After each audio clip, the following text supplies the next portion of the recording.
Hey, welcome. Glad you're here. Hey, it happens to be the time of year where everybody walks around the woods with guns, and sometimes they come home with animals. Yeah, it's called hunting season, and it's one of my favorite times of year. Yeah, first thing we're gonna do is pitch camp. Then by that time, it should be less hot out here, and we might actually have some decent hunting, because then the animals will be out walking around. So my plan is to hunt that way, down the creek bed. Reason I'm going to do that and not any other way is because the wind is blowing at me something like this from that direction. So if I go hunting kind of in the same line as the wind is coming from, the animals will not smell me as quickly. At least that's the theory, and you certainly don't want to approach the animals from the other side because they've got pretty sensitive noses and they're very smart. So my plan is to hunt in that direction when it gets colder tonight, and then once it gets dark I'll make my way back to camp.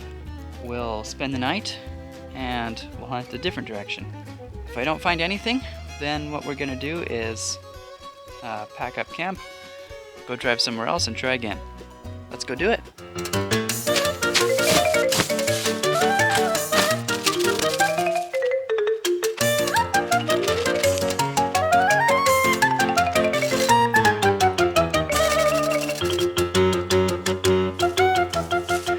So camp is made.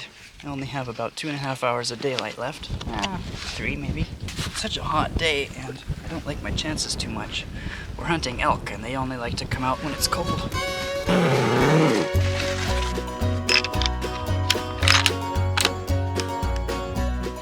Well, no luck today. The elk were not talking to me. They let me alone. Either they weren't there or else they were there and they were just quiet. So I'm gonna try another location here tomorrow in the morning. Gotta try to get up before it gets light outside. If the second location doesn't work out, then I'm gonna pack up camp here and try another spot. So tonight I'm eating ham steak and pasta from the store instead of elk steak from the woods.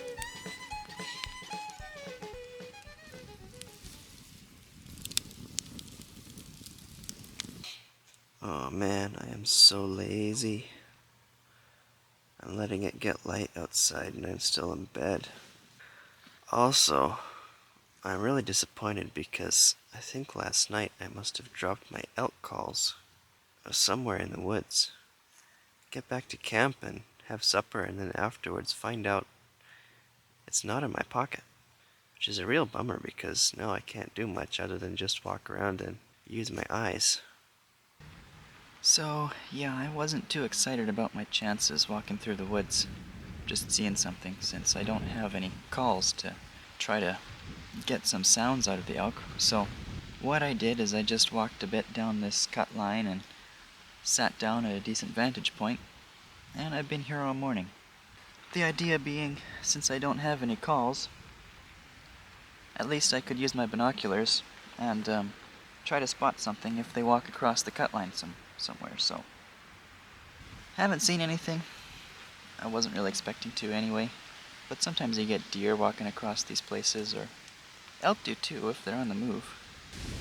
Anyway, I've just been studying the map again, trying to look for any decent places to explore here this afternoon still. I gotta go to town to pick up more elk calls, so I gotta get to town before the store closes. But I got a few hours here to do something with, so I was thinking I might go fishing or at least pack up camp and go explore some more of these roads. This is a place I've never been before, so yeah, the process of figuring out where the elk are in a new area is pretty tedious. I could probably be at this game for weeks and never see a thing. And that would be fine because that sort of helps me figure out where they're not. It's nice to know when they are, though. But that comes with time. Alright, so I just followed that trail back a few kilometers, and all I've found is that there have been elk here at least sometime in the general area, in the recent past. But there have been no plain evidence of either sight or sound evidence of elk actually being here at the present moment. And the longer I beat around the bush here, the more likely I am to scare them off. So, it's time to pack up and move to the next location.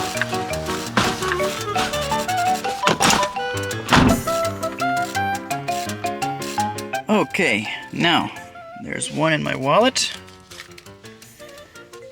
one for the pocket, and one for the truck. Now, I should never run out again.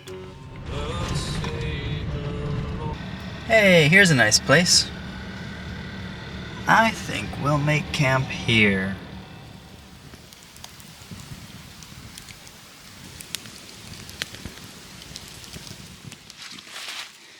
Well, it's morning time. It snowed last night. Also, while I was setting up camp last night, a whole bunch of quads came roaring down the road from up there, which is the opposite way to back home, which is that way. So that makes me real disappointed because that means this is a high traffic area for hunters. And my chances of finding anything are pretty well slim, since the elk have been having a lot of hunting pressure already. So anyway, I'm going to try down that way this morning. Looks like there haven't been any quads down there, and that trail on the map looks like it goes a ways. You know that feeling you get when you think you're in the middle of nowhere, and then you randomly stumble across civilization? Yeah, no, it only just happened to me too.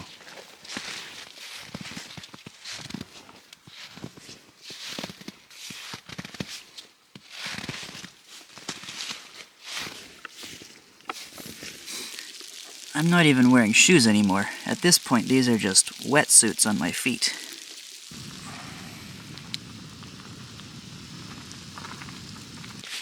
I was just doing a loop around in the area to try to call out any elk that might be here, but none of them answered me, so I was actually on my way back to the road again. Then this guy startled up, but he didn't startle very far, so gave me a chance to lean up against a tree and scope in on him. Thankfully, he was hiding just between two trees, but enough of a gap I could see through him and be sure of what I was shooting. I'm not happy about where my exit wound is. It looks like I missed my mark by a mile, but because it's way too high. I aimed really low, but it was quite close. Probably only 50 yards, maybe? Surely not 100. So yeah, that would be quite high, since my rifle is zeroed in at 200. I should have aimed lower.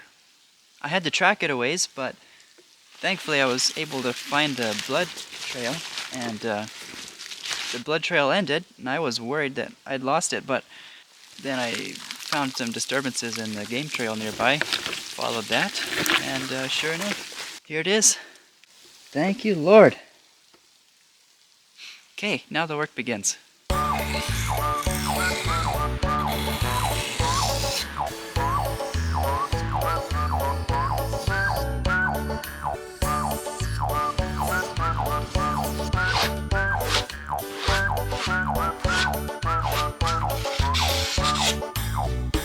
Just a little bit sharp.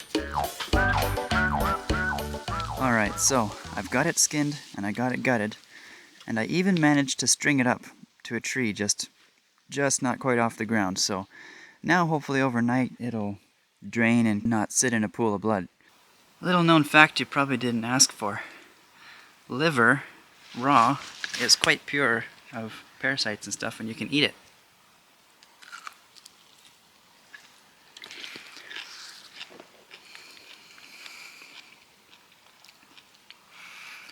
It's actually not too bad.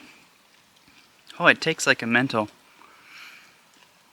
push through to get through it, but once it's in your mouth, it kind of tastes like corn, and it's crunchy too, but also warm and wiggly. For those of you who are wondering, I definitely have still not invested in a tripod.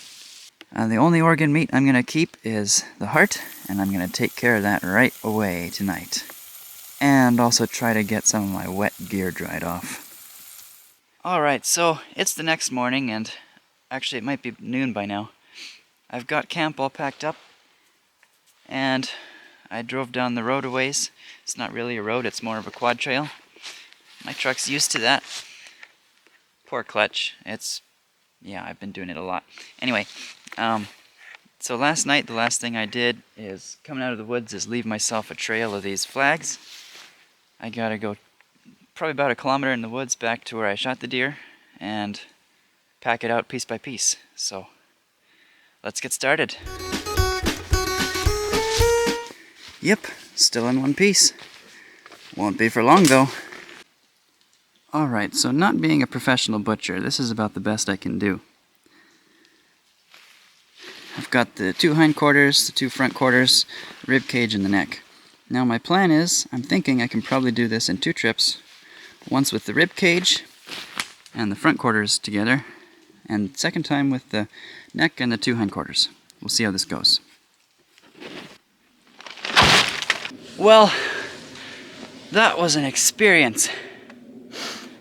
I got lost a little bit. I think I permanently damaged my back, my pack. Yeah, that was a bad idea. I definitely have a habit of using things for a purpose that they are not designed for. But we made it. We're back at the truck, and I am super pumped with this bag. Alright, well, I think I'm gonna call the hunt there. I do have one more day I could hunt tomorrow. Today is Sunday, tomorrow's Monday, it's a holiday. But I got family dinner tomorrow, and I don't want to miss that. And also, I am ready to get home, take a shower, and wash my dishes. So, maybe we'll do this again next weekend? Anyway, for now, take care folks. See you on the flip side.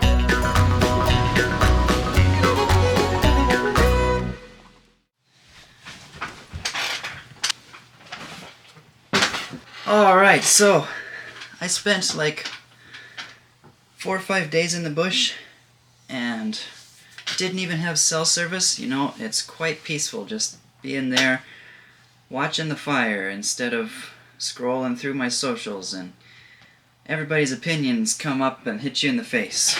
Keeping a casual eye on civic events as they happen in our world today, I am just consistently amazed at the speed at which the general public's opinion sways from one side of a delicate issue to the next side of a delicate issue. You're not safe with keeping the same opinion for more than a couple months now. This is quite a potent issue today, especially as information technology progresses and public opinion can be tampered with in ways that never before has it been possible to do so. Keep in mind that if you're one of those people that are swayed constantly by trends of opinion, then you're being partially controlled not only by people with hateful intentions, but also by literal bot farms that scroll through socials, look at the comments, and add their own comments autonomously in order to sway public opinion so that somebody benefits from it. In Ezekiel, God praises the integrity of certain Levites who have kept the charge when it wasn't even cool. It says, "But the priests, the Levites, the sons of Zadok, that kept the charge of my sanctuary when the sons of Israel went astray from me, they shall come near to me to minister unto me, they shall stand before me." Don't put your trust in the trends of a fickle mob the size of a planet. Put your trust in God and keeping His charge steadily when it's not cool. Rest assured knowing that you can make the biggest difference by doing this. Alright. Thanks, folks. Good to see you again. God bless.